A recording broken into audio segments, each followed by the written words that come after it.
प्रणाम। आत्मीय भाइयों एवं बहनों,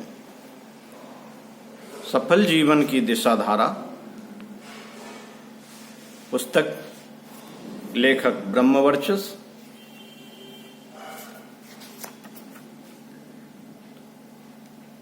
विषय समय संपदा का सदुपयोग।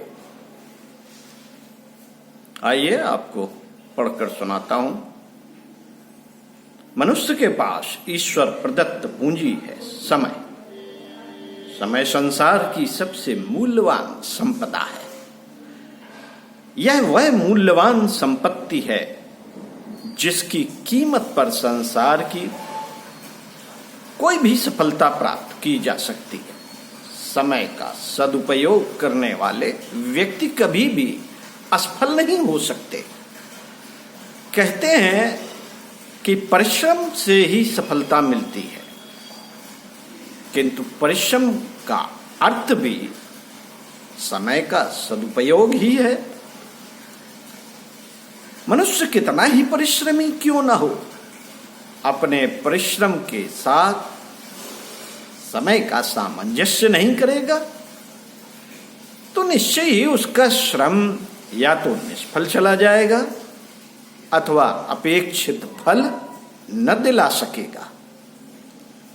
किसान परिश्रमी है, किंतु वह अपने श्रम को समय पर काम में नहीं लाता तो वह अपने परिश्रम का पूरा लाभ न उठा सकेगा। असमय जोता हुआ खेत अपनी उर्वरता प्रकट नहीं कर पाता। असमय काटी गई फसल नष्ट हो जाती है। निश्चित समय पर न किया हुआ कितना भी परिश्रम काम में सफलता नहीं देता। प्रकृति का प्रत्येक कार्य एक निश्चित समय पर नियमित होता है। समय पर गर्मी, समय पर वर्षा, समय पर सर्दी और समय पर ही वसंत ऋतु आकर वनस्पतियों को फूलों से सजा देता है। प्रकृति के इस क्रम में जरा सा भी व्यवधान पड़ जाने से न जाने कितनी परेशानियां उत्पन्न हो जाती हैं। समय पालन ईश्वरीय नियमों में सबसे महत्वपूर्ण एवं प्रमुख नियम है।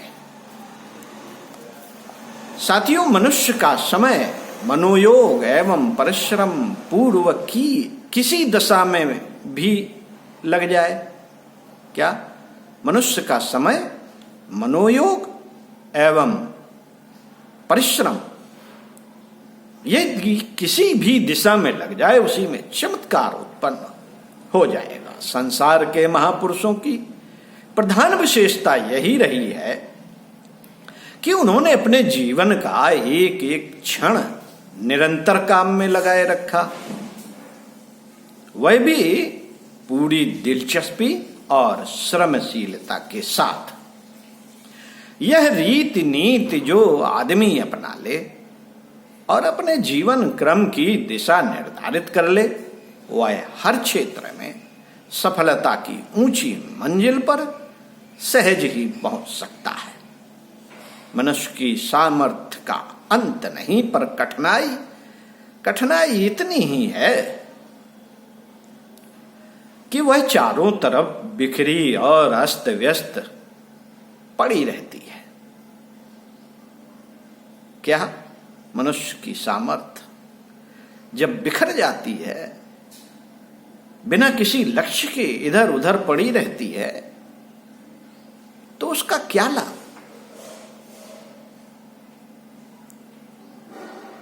उसका एकीकरण, केंद्रीकरण जो व्यक्ति कर लेगा, वह अपनी प्रचुर शक्ति का परिचय सहज ही दे सकेगा। साथियों, सूर्य की गर्मी संसार में फैली रहती है। उसकी किरणों की शक्ति पूरे संसार में बिखरी रहती है, लेकिन यदि उसकी किरणों को लेंस के माध्यम से एक जगह एकत्रित कर दिया जाए तो फिर वो शक्ति दावानल का रूप ले सकती है, वहां अग्नि प्रज्वलित कर सकती है, किसी को भी जलाकर खाक कर सकती है। और उसी अग्नि को यदि केंद्रित करके गैस स्टोव के माध्यम से खाना पका लिया जाए तो जाने कितनों का पेट भर सकती है। शक्ति तो शक्ति है, उसका प्रयोग आप अच्छा करते हैं या गलत, दोनों प्रयोग कर सकते हैं आप। किसी का हाथ भी जला सकते हैं और हवन भी कर सकते हैं और रोटियां भी बना सकते हैं, खाना भी बना सकते हैं। साथियों, योजनाबद्ध कार्य निर्धारण करने, उसका तत्परता पूर्वक निर्वहन करने से ही विज्ञजन अनेकानेक सफलताएं अर्जित करते हैं। समय ईश्वर प्रदत्त संपदा है, उसे श्रम में मनोयोग पूर्वक नियोजित करके विभिन्न प्रकार की संपदाएं, विभूतियां अर्जित की जा सकती हैं। जो समय गंवाता है उसे जीवन गंवाने वाला कहा जाता है। कौन कितने दिन जिया, इसका लेखा जोखा जन्मदिन से लेकर मरण पर्यंत के दिन गिनकर नहीं, वरन इस आधार पर लगाया जाना चाहिए कि किसने अपने समय का सदुपयोग महत्वपूर्ण प्रयोजन के लिए किया। समय के सच्चे पुजारी एक क्षण भी नष्ट नहीं होते, एक क्षण भी नष्ट नहीं होने देते। अपने एक एक क्षण को हीरे मोतियों से तोलने लायक बनाकर उसका सदुपयोग करते हैं और सफल और श्रेयाधिकारी महामानव बनते हैं। एक श्रद्धालु सेठ ने एक महात्मा से पूछा, प्रभु, श्रेष्ठ कार्यों में समय लगाना तो आवश्यक है, किंतु यदि समय ना मिले तो क्या करें? आचार्य रहस्यमयी मुस्कान बिखेरते हुए बोले, मुझे तो कोई व्यक्ति आज तक ऐसा नहीं मिला जिसे विधाता ने एक दिन में 24 घंटे से एक पल भी कम समय दिया हो। फिर समय की कमी से आपका क्या अभिप्राय है? सेठ सकपकाकर चुप रह गया। आचार्य फिर बोले, जिसे तुम समय की कमी कहते हो वह समय की कमी नहीं, समय की अव्यवस्था है। उसी कारण समय अनुपयोगी कार्यों में लग जाता है, उपयोगी कार्यों के लिए रह ही नहीं जाता। जो समय का सदुपयोग नहीं कर पाते वे जीवन जीते नहीं, काटते हैं, नष्ट करते हैं। कोई कितने वर्ष जिया यह जीवन नहीं, किसने कितने समय का सदुपयोग कर लिया यही जीवन की लंबाई है। समय की बर्बादी का अर्थ है अपने जीवन को बर्बाद करना। जीवन के जो क्षण मनुष्य यूं ही आलस्य अथवा प्रमाद में खो देता है वे फिर कभी लौट कर वापस नहीं आते। जीवन प्याले की जितनी बूंद गिर जाती है प्याला उतना ही खाली हो जाता है। प्याले की वह रिक्तता फिर कभी किसी प्रकार भरी नहीं जा सकती। मनुष्य जीवन के जितने क्षणों को बर्बाद कर देता है उतने क्षणों में वह जितना काम कर सकता था उसकी कमी फिर वह किसी प्रकार भी पूरी नहीं कर सकता। जीवन का हर क्षण एक उज्जवल भविष्य की संभावना लेकर आता है। कोई भी घड़ी एक महान मोड़ का समय हो सकती है। मनुष्य निश्चय पूर्वक नहीं कह सकता कि जिस समय जिस क्षण जिस पल को वह यूं ही व्यर्थ हो रहा है, वह ही क्षण वह ही समय उसके भाग्योदय का समय नहीं है। क्या पता जिस क्षण को हम व्यर्थ समझकर बर्बाद कर रहे हो। नहीं साहब, अभी हमारा समय अच्छा नहीं चल रहा है और ज्योतिषी ने बता दिया है कि इतने समय तक चुप रहो, शांत रहो।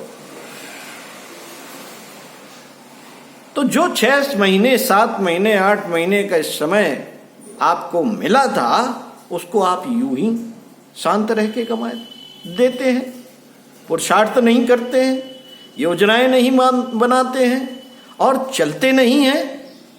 तो आप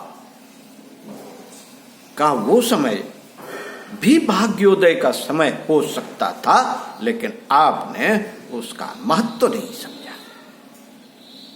समय का महत्व जो नहीं समझते, जो अपना पुरुषार्थ नहीं करते, प्रत्येक क्षण का सही उपयोग नहीं करते, वो भूल करते हैं। जीवन का हर क्षण एक उज्जवल भविष्य की संभावना लेकर आता है। कोई भी घड़ी एक महान मोड़ का समय हो सकती है। मनुष्य यह निश्चय पूर्वक नहीं कह सकता कि जिस समय जिस क्षण और जिस पल को वह यूं ही व्यर्थ खो रहा है, वही क्षण वही समय उसके भाग्योदय का समय नहीं है। ये नहीं कह सकता। क्या पता जिस क्षण को हम व्यर्थ समझकर बर्बाद कर रहे हैं, वही क्षण हमारी झोली में सुंदर सौभाग्य की सफलता लाया हो। सबके जीवन में एक परिवर्तनकारी समय आया करता है, किंतु मनुष्य उसके आगमन से अनभिज्ञ रहा करता है। इसीलिए हर बुद्धिमान मनुष्य हर क्षण को बहुमूल्य समझकर व्यर्थ नहीं जाने देता। कोई भी क्षण व्यर्थ न जाने देने से निश्चय ही वह क्षण हाथ से छूट कर नहीं जा सकता, जो जीवन में वांछित परिवर्तन का संदेश वाहक होगा। आलसी अथवा दीर्घ सूत्री व्यक्ति बहुधा किसी उपयुक्त अवसर की प्रतीक्षा करते करते ही सारी जिंदगी खो देते हैं और उन्हें कभी भी उपयुक्त अवसर नहीं मिल पाता। प्रमाद के मद में वह यह नहीं सोच पाता कि जीवन का प्रत्येक क्षण एक स्वर्ण अवसर है, जो यूं ही चुपचाप आता और चला जाता है। जब तक उस क्षण का सदुपयोग करके परखा नहीं जाएगा, तब तक निश्चय पूर्वक यह कैसे कहा जा सकता है कि अमुक समय उपयुक्त अवसर नहीं है। हर मनुष्य को समय के छोटे छोटे क्षण का मूल्य एवं महत्व समझना चाहिए। जीवन का समय सीमित है और काम बहुत है। समय की चूक पश्चाताप की हुक बन जाती है। जीवन में कुछ करने की इच्छा रखने वालों को चाहिए कि वे अपने किसी भी काम को भूल कर भी कल पर न टालें। जो आज किया जाना चाहिए उसे आज ही करें। आज के काम के लिए आज का ही दिन निश्चित है और कल के काम के लिए कल का दिन निर्धारित है। आज का काम कल पर टाल देने से कल काम का भार दोगुना हो जाएगा, तो निश्चय ही कल के समय को पूरा नहीं किया जा सकता।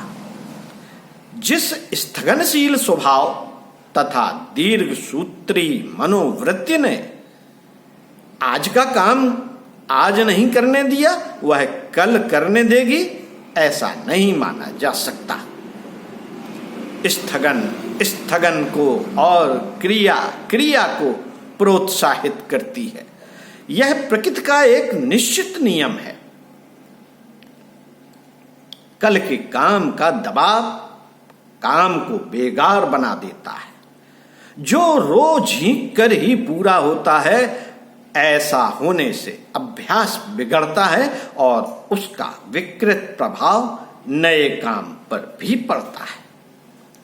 इस प्रकार स्थगनशीलता कार्य में मनुष्य को रुचि तथा दक्षता को नष्ट कर देती है। इन दोनों विशेषताओं से रहित कर्तव्य परिश्रम का भरपूर मूल्य पाकर भी अपेक्षित पुरस्कार एवं पारितोषिक नहीं दिला पाते। ओम शांति। आगे वीडियो में इसी क्रम में बताएंगे।